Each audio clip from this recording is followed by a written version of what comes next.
despunte el día eternal y los redimidos suban a su casa celestial. Cuando allá se pase lista yo estaré. Cuando allá se pase lista yo estaré. Cuando allá se pase lista yo estaré. Cuando allá se pase lista, cierto estoy que por su gracia allí estaré.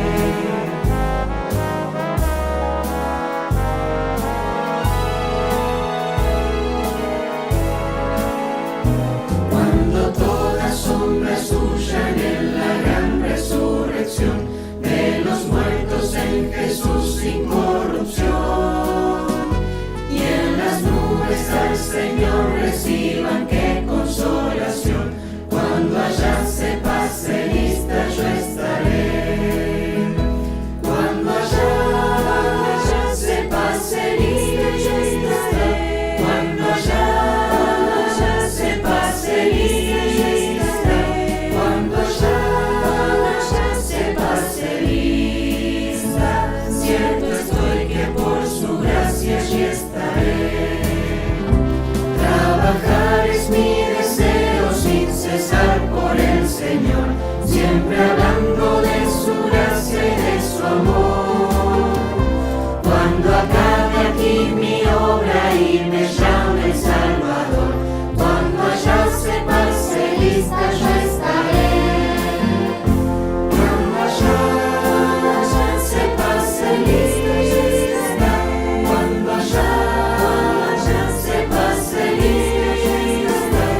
Cuando allá se pase lista, cierto estoy que por su gracia allí estaré. Cierto estoy que por su gracia allí estaré.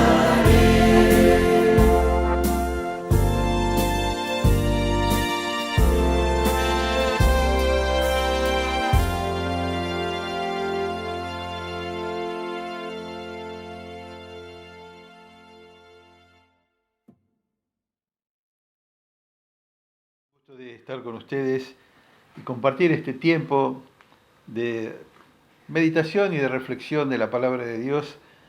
No he podido estar antes por un problema técnico, pero he logrado solucionarlo y hoy estoy con ustedes. La verdad que siento un placer de poder compartir con mis amados hermanos de Verónica, que guardo un especial cariño y afecto para todos ustedes. Estaba pensando en la historia del pueblo de Israel. Es apasionante ver la historia de los reyes, porque verdaderamente cuando leemos la historia así, el relato desnuda las intenciones y las características de los reyes, de cada uno de ellos. Ahora, ¿cómo inicia este periodo de monarquía del pueblo de Dios? Estaba Samuel, ya anciano, sus hijos no andaban por buen camino, entonces los ancianos de Israel vienen y le plantean una situación que ellos quieren tener un rey como lo tenían todas las naciones a su alrededor.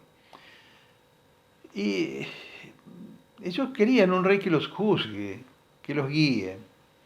Y Dios le dijo que atienda al pedido del pueblo, porque no lo estaban desechando a él, sino lo estaban desechando, verdaderamente lo estaban desechando a Dios. Entonces Samuel les plantea, miren, ustedes quieren un rey, pero yo les advierto de antemano que lo que va a hacer el rey con ustedes, los va a someter, les va a tomar los hijos para que vayan al frente de batalla, les va a diezmar los productos del trabajo de ustedes, va a tomar a las hijas de ustedes y las va también a hacer trabajar para él. Y eso es lo que va a hacer el rey que ustedes piden. Y la respuesta del pueblo, ¿saben cuál fue? Queremos un rey. Y así fue como, en primer lugar, Saúl es designado rey, un hombre de una presencia extraordinaria. De hombros arriba nadie era superior a él. Y sin embargo, llegado el momento, fue desechado por Dios. Le sucede David, un hombre conforme al corazón de Dios, con todos sus errores, con todos sus defectos, pero la gran virtud que tenía David es que se arrepentía y se arrepentía sinceramente. Le sucede en el reino Salomón, y a partir de Salomón, a la muerte de Salomón, el reino se divide en dos. Por un lado el reino de Judá o el reino del sur, compuesto por las tribus de Judá y Benjamín, y la capital es Jerusalén. Sus reyes todos siguieron la dinastía de David, según Dios lo había determinado. El otro reino, el reino del norte, o el reino de Israel, con su capital Samaria, integrado por las 10 tribus restantes. Joroboam fue el primer rey del norte, y sus reyes eran impuestos o fueron usurpadores. Los reyes del norte fueron todos malos, sin excepción, todos malos, y muchos de ellos crueles, paganos, dedicados a adorar dioses extraños, y abiertamente en contra del verdadero Dios Jehová. Acab fue uno de esos reyes de Israel, quizá fue el peor de todos. Yo diría que fue hasta su momento el top one del ranking de los reyes malos. Ahora fijémonos que dice en 1 Reyes 16:30. Dice, y reinó Acab, hijo de Omri, sobre Israel en Samaria 22 años. Y Acab, hijo de Omri, hizo lo malo ante los ojos de Jehová, más que todos los que reinaron antes que él. Porque le fue ligera cosa andar en los pecados de Jeroboam, hijo de Nabat, y tomó por mujer a Jezabel, hija de Ed-Baal, rey de los Sidonios. Y fue y sirvió a Baal y lo adoró. Pero encontramos algo más también de Acab. En el capítulo 21 de 1 Reyes, verso 25 dice, a la verdad, ninguno fue como Acab. Escucha esto, que se vendió para hacer lo malo ante los ojos de Jehová, porque Jezabel, su mujer, lo incitaba. Él fue en gran manera abominable, caminando en pos de los ídolos, conforme a todo lo que hicieron los amorreos, a los cuales lanzó Jehová de delante de los hijos de Israel. De modo que este rey de Israel, Acab, fue uno de los peores que podemos encontrar en la historia de Israel. Cuando el rey era malo, cuando era idólatra, todo el pueblo le seguía. El pueblo también se volvía idólatra y también se corrompía. Ahora, los reyes de Judá, los reyes del sur, fueron variados. Había malos, hubo algunos buenos, unos cuantos buenos, y uno de ellos, un muy buen rey, fue Josafat, un gran rey. Con sus altibajos, pero bueno, fue un buen rey. ¿Y qué leemos de Josafat? Que fue contemporáneo a Acab. A ver, Acab, rey de Israel, el reino del norte, y Josafat es el rey de Judá en el sur. Coincidieron en las épocas, los dos reinaron en el mismo tiempo. ¿Y qué encontramos de este rey Josafat? Lo encontramos en 2 Crónicas 17. Lo leemos. Reinó en su lugar Josafat, su hijo, el cual se hizo fuerte contra Israel. Puso ejércitos en todas las ciudades fortificadas de Judá y colocó gente de guarnición en tierra de Judá, asimismo en las ciudades de Efraín, de su padre Asa, que su padre Asa había tomado. Y Jehová estuvo con Josafat, porque anduvo en los primeros caminos de David su padre, y no buscó a los Baales, sino que buscó a Dios de su padre y anduvo en sus mandamientos, no según las obras de Israel.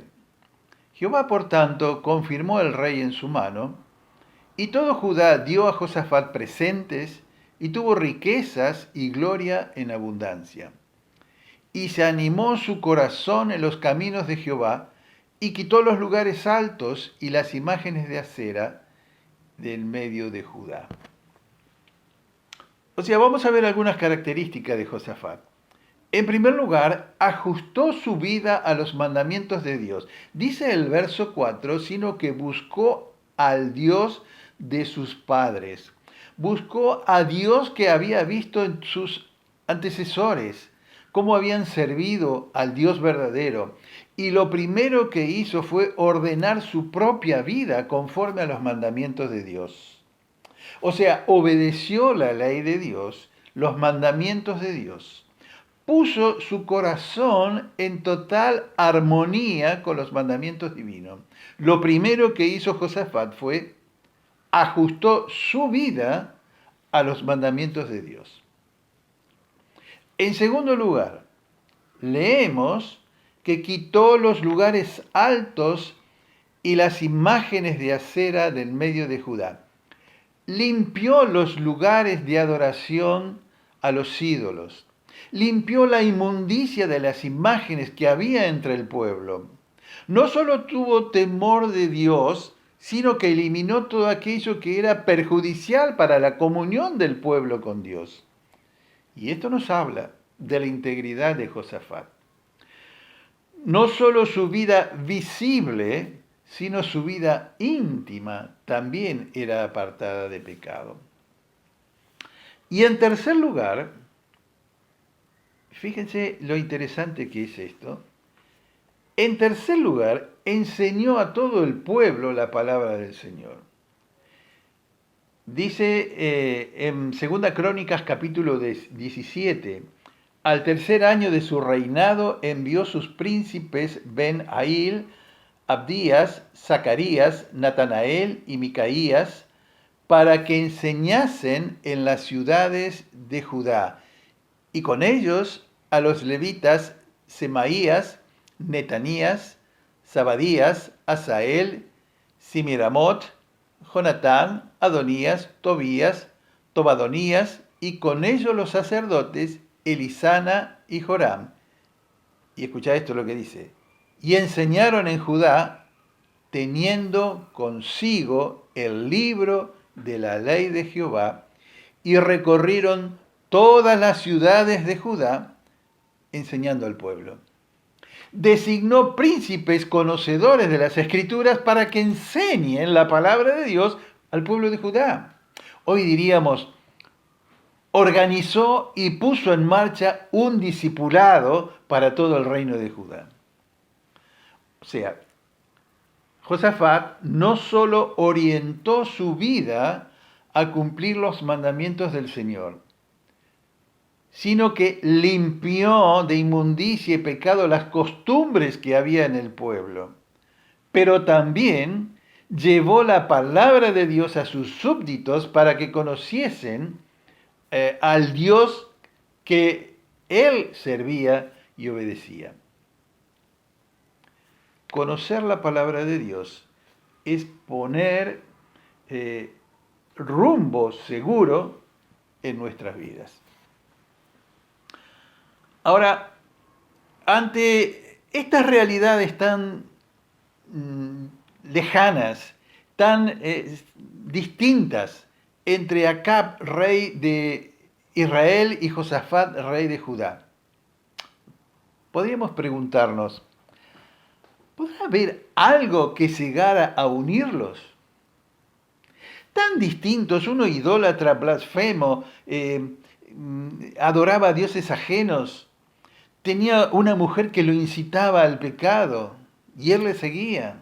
Y por otro lado, Josafat, que puso en orden su vida, ordenó el pueblo y enseñó al pueblo la voluntad de Dios. ¿Puede haber algo en común entre estos dos reyes, entre el rey de Israel y el rey de Judá? Sí. Busca por favor Segunda Crónicas 18:1. Tenía pues Josafat riquezas y gloria en abundancia, y contrajo parentesco con Acab. Contrajo parentesco con Acab. Si buscamos y estudiamos el libro de Segunda Reyes y Segunda Crónicas, vamos a encontrar que Joram, hijo de Josafat, se casó con Atalía, hija de Acab y Jezabel. Linda parejita, ¿eh? Es decir, Josafat y Acab eran consuegros. El hijo de Josafat se casó con la hija de Acab. Josafat fue un gran rey temeroso de Dios y su hijo Joram se pervirtió como consecuencia del matrimonio con Atalía, una mujer perversa, hasta peor que su madre Jezabel. Bueno, así está planteada estas dos familias. ¿Cómo puede ser que dos personas tan antagónicas moral y espiritualmente puedan tener tanta empatía? A tal punto que Josafat en un determinado momento decide ir a Samaria a visitar a su consuegro Acab, el rey de Israel. Y Acab le recibe con todo lujo, una comitiva espectacular.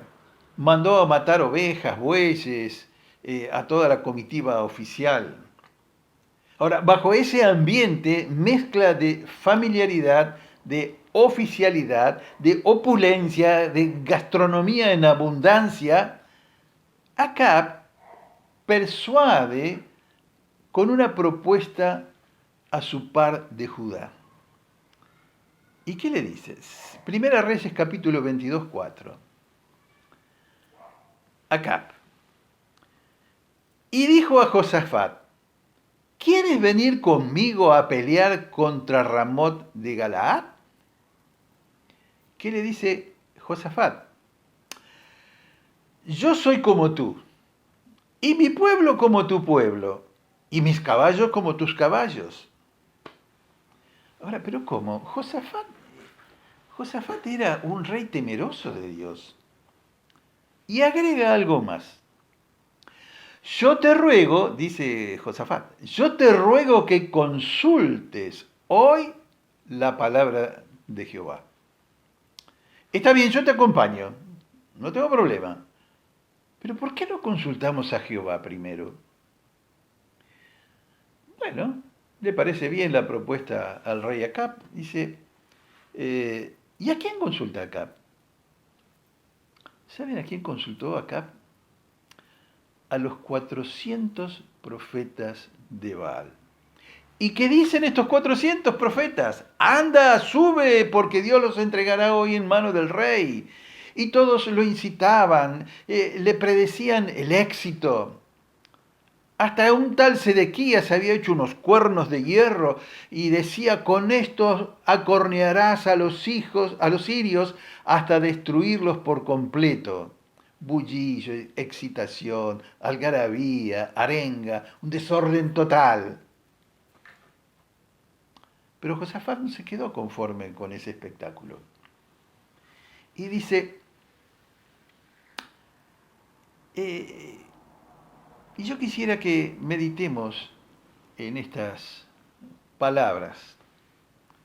No voy a terminar esta historia. Yo se las dejo más bien para que ustedes conozcan el final de esto. La pueden encontrar Primera Reyes capítulo 22 y Segunda Crónicas 18. Y Josafat dice, ¿hay algún profeta de Jehová por el cual consultemos? Hay 400 bulliciosos danzarines que incitan para que vayamos a la guerra, nos estimulan, nos arengan, nos aseguran el éxito. Son 400 que dicen lo mismo, no se pueden equivocar todos juntos. No se pueden equivocar. Son 400 los que están prediciendo el éxito. No importa. Josafat insiste. Yo quiero conocer lo que dice el Señor, no lo que aseguran estos 400. Ahora, yo me pregunto, en nuestra vida diaria, ¿a quién recurrimos ante nuestras incertidumbres? ¿A quién le pregunto alguna inquietud que yo tengo? Inquietudes de la vida diaria. Le voy a preguntar, tengo un amigo en el banco y le voy a pedir que me asesore a ver qué puedo hacer con unos ahorritos que tengo allí, una plata que cobré. Él me va a cantar la justa. Él me va a decir, seguro, porque él es muy hábil. A un amigo. Le voy a decir a mi cuñado que me dé referencias para que me recomiende una chica que necesito que trabaje en casa. Él conoce, él me va a dar la justa. Si no tenés algún conocido que me dé una mano en el trámite, tengo que hacer un trámite en la municipalidad, ¿no tenés algún conocido que me dé una mano y me haga pasar más rápido? Nuestra tendencia siempre es buscar a un tercero que nos tire una mano salvadora. Un fulano que nos ayude a resolver situaciones complejas e inciertas para nosotros. Nuestra facilidad es escuchar y atender a quien nos asegura el éxito o la prosperidad. Yo no digo que esté mal buscar consejos y referencias de aquellos que conocen más que nosotros sobre cualquier tema, cualquier materia. Pero antes, mucho antes de eso, deberíamos consultar con un corazón sensible y humillado, buscando la buena voluntad de aquel que es omnisciente, omnipotente y todopoderoso. En todos los aspectos de nuestra vida debemos buscar la buena voluntad de Dios. En las cosas grandes, importantes, complejas, y mucho más en aquellas cosas pequeñas, simples, que a nuestros ojos, a nuestro parecer, somos autosuficientes para enfrentarlas. Siempre tengo presente Juan 5:5, que dice el Señor, separados de mí nada podéis hacer. Separados de mí nada podéis hacer. Y la verdad que no deberíamos hacer nada aparte de nuestro Señor. Pero nada de nada. Vamos a retroceder a Josafat. Y cuando inició su reinado, hizo 3 cosas fundamentales. ¿Recordamos? Buscó al Dios de sus padres, es decir, puso en orden su vida para obedecer a Dios. Limpió los lugares altos, en segundo lugar, es decir, aquellas cosas ocultas de nuestra vida y que solamente el Señor ve. Y en tercer lugar, enseñó e instruyó al pueblo la palabra de Dios. Para Josafat era una rutina consultar a Dios en todas sus decisiones. Era habitual, era cosa de siempre. Ahora yo me pregunto, ¿a quién escuchamos nosotros? ¿Qué estamos siempre dispuestos a oír y qué es lo que rechazamos para no oír? Escuchamos a los que nos presentan un evangelio fácil, un evangelio próspero, a los que transforman la palabra de Dios repitiendo las bendiciones y eliminando las maldiciones. ¿A quién escuchamos? Nuestro oído, ¿a quién está presto para escuchar? ¿Escuchamos lo que nos conviene a nosotros o escuchamos la verdad de la palabra de Dios? Bueno, Juan 3:18 lo dice muy claramente. El que cree en mí no es condenado, pero el que no cree ya ha sido condenado porque no ha creído en el nombre del unigénito Hijo de Dios.